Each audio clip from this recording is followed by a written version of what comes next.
Breaking news అయితే చూస్తున్నాం. మేడ్చల్ జిల్లా మేడిపల్లి పిఎస్ పరిధి పర్వతాపూర్ డబుల్ బెడ్రూమ్ ఇళ్ల వద్ద ఉద్రిక్తత చోటు చేసుకుంది.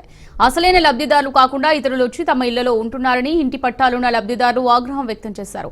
అయితే డబుల్ బెడ్రూమ్ లో ఉండేవారు గతంలో 60 గజాల స్థలం పట్టాలను సుమారు 400 మందికి ప్రభుత్వం ఇచ్చిందన్నారు. బేస్మెంట్ నిర్మాణాలు కూలగొట్టి డబుల్ బెడ్రూమ్లు ఇస్తామని డబుల్ బెడ్రూమ్లు నిర్మించారని అప్పటి మేడ్చల్ ఎమ్మెల్యే సుధీర్ రెడ్డిపై ఆరోపణలు చేస్తున్నారు. దీంతో అక్కడ ఇరు వర్గాల మధ్య ఘర్షణ తోపులాట జరిగింది. ఇరు వర్గాలకు స్వల్ప గాయాలయ్యాయి. పోలీసులు ఇరు వర్గాలను అడ్డుకొని చెదరగొట్టారు. మేడ్చల్ జిల్లా మేడిపల్లి పిఎస్ పరిధి పర్వతాపూర్ డబుల్ బెడ్రూమ్ ఇళ్ల వద్ద ఉద్రిక్తత చోటు చేసుకుంది. అసలైన లబ్ధిదారులు కాకుండా ఇతరులు వచ్చి తమ ఇళ్లలో ఉంటున్నారని ఇంటి పట్టాలున్న లబ్ధిదారులు ఆగ్రహం వ్యక్తం చేశారు. అయితే డబుల్ బెడ్రూమ్ లో ఉండేవారు గతంలో 60 గజాల స్థలం పట్టాలను సుమారు 400 మందికి ప్రభుత్వం ఇచ్చిందన్నారు. బేస్మెంట్ నిర్మాణాలు కూలగొట్టి డబుల్ బెడ్రూమ్లు ఇస్తామని డబుల్ బెడ్రూమ్లు నిర్మించారని అప్పటి మేడ్చల్ ఎమ్మెల్యే సుధీర్ రెడ్డిపై ఆరోపణలు చేస్తున్నారు. దీంతో అక్కడ ఇరు వర్గాల మధ్య ఘర్షణ తోపులాట జరిగింది.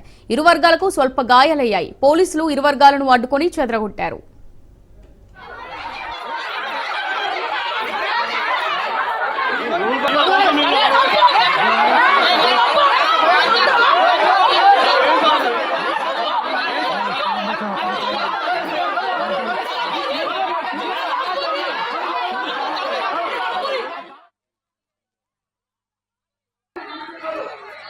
ఆడవాళ్ళని మొత్తం గ్లాసుల వల్ల కొట్టి దర్వాజ వల్ల కొట్టి లోపల పోయి కొడుతుంటే కూడా ఎవరు కనీసం సపోర్ట్ చేస్తలేరు.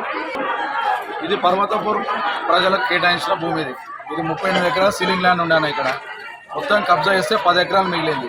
ఆ 10 ఎకరాలలో కూడా ఆ రోజు పబ్లిక్ అందరూ కూడా పుస్తకాలు తాకట్టు పెట్టుకొని అప్పులు చేసుకుని 30-40 వేలు పెట్టి బేస్మెంట్ కట్టుకోరు.